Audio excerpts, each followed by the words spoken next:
मैं हूँ श्रेया और ये जो मैं बताने जा रही हूँ वो तब हुआ जब मैं सिर्फ 11 साल की थी। उस दिन बिल्कुल नॉर्मल था। स्कूल से आकर हमेशा की तरह मैं ढीली पड़ी रही, होमवर्क टालती रही। अरे उस उम्र में कौन बच्चे मन लगाकर होमवर्क करते हैं। रात के 8-9 बजे तक तो मेरा पेन उठाने का भी मन नहीं होता था। मम्मी अक्सर घर के पीछे वाले कमरे में रहती थी, या तो सिगरेट पीते हुए या टीवी देखते हुए। लेकिन उस दिन उनका बर्ताव कुछ अजीब था। उनकी आंखें बिल्कुल खाली थी, जैसे उनमें जान ही नहीं हो। लेकिन 5वीं क्लास में थी मैं, इतनी समझ कहाँ थी, ज्यादा सोचे बिना सोने चली गई। मेरी एक बड़ी बहन थी, लेकिन मैंने उसे कभी देखा नहीं। वो जन्म के कुछ ही समय बाद एक बीमारी की वजह से चल बसी थी। मम्मी को भी उसी दौरान एक गंभीर इन्फेक्शन हुआ था। जब भी ये बात सुनती दिल भारी हो जाता। अकेली संतान होने का मतलब है बहुत सारा सूनापन। पापा तो रात में ट्रेन चलाते थे और मम्मी कुछ ऐसी चीजों में डूबी रहती थी जिनके बारे में मैं खुलकर बात नहीं कर सकी है। असली बात पर आते हैं। उस रात करीब 10 बजे मैं सो गई, लेकिन जब आँख खुली तो खुद को एक अजीब सी जगह पर पाया। एक जंगल था चारों तरफ, घना कोहरा और बीच में एक पतली सी पगडंडी, जैसे किसी ने चल चल कर रास्ता बना लिया हो। कुछ भी साफ नहीं दिख रहा। मैं हिम्मत करके आगे बढ़ी ही थी कि पीछे से आवाज आई, इधर आओ। पलटी तो देखा, वहाँ एक बहुत लंबी लड़की खड़ी थी, करीब 7 फुट की। उसका चेहरा बिल्कुल सफेद, बाल गंदे और चिपचिपे। लेकिन अजीब बात ये थी कि मुझे डर नहीं लग रहा था। उसके गाल पर एक तिल था, वैसा ही जैसा मम्मी अक्सर मेरी मरी हुई बहन के बारे में बताती थी। मैं दौड़कर उसे गले लगाते हुए रो पड़ी। दीदी, मुझे आपकी बहुत याद आती है। वो बोली, मुझे भी, मैं हमेशा तुम्हें देखती रही हूँ। अब जब तुम आ ही गई हो तो चलो एक छोटी सी बहनों की चाय पार्टी कर लेते हैं। उसकी स्माइल थोड़ी डरावनी थी, लेकिन उस वक्त मैं बस खुश थी कि कोई है जो मुझे अपना मानता है। चलते वक्त मैंने गौर किया कि वो कुछ ठीक नहीं लग रही थी। उसकी आंखें लाल नसों से भरी थीं, होंठ सूखे और नीले, और उसके शरीर से एक सड़ी हुई बदबू आ रही थी, जैसे कोई जिंदा लाश हो। लेकिन फिर भी वो मेरी बहन थी। मैंने खुद को समझाया और चलते रही। हम एक टेबल तक पहुँचे जहाँ 2 कप चाय रखे थे। उसने मुझे बैठने को कहा। डर तो लग रहा था, लेकिन मैंने चाय की एक चुस्की ली। बिल्कुल वैसी ही थी जैसी पापा बनाते थे। भाई कुछ देर बाद मैंने कहा, अब मुझे घर जाना चाहिए। इतना सुनते ही उसका चेहरा बदल गया। वो गुस्से से टेबल पर जोर से हाथ मारा, दांत नुकीले हो गए, आंखें काली विथ रेड स्पेक्स, एंड वो चिल्लाई, तू मेरी जगह ले आई है, मुझे पैदा होना चाहिए था, तू क्यों जिंदा है। मैं डर से जम गई, रोते हुए बस उसे देखती रही। उसका शरीर लंबा और पतला होता गया, जैसे हड्डियों पर सिर्फ चमड़ी बची हो। वो फिर बोली, मम्मी को मैं प्यार करती हूँ, उन्होंने मुझे चाहा था, तुझे नहीं। मैं देखभाल कर दी, मैं सूप बना दी, उन्हें शांति दे दी। अब तू आ ताकि मैं तेरी जगह ले सकूं।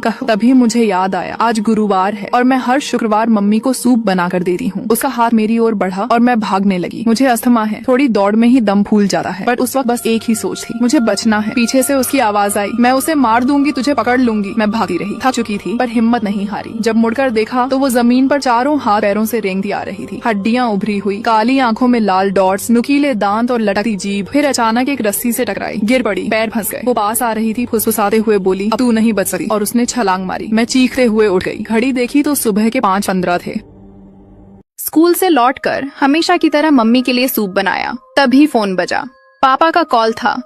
इस बार उन्होंने हालचाल नहीं पूछा, बस घबराए हुए बोले, श्रेया, मम्मी कहाँ है, जल्दी जाकर देखो।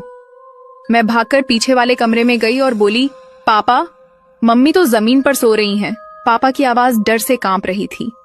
उन्हें तुरंत उठाओ और सामान पैक करो, तुम्हारे मामा और मामी लेने आ रहे हैं। मैं हैरान थी, जल्दी जल्दी सामान समेटा। तभी मामा मामी दरवाजा तोड़ते हुए अंदर आए। मम्मी का नाम पुकारते रहे।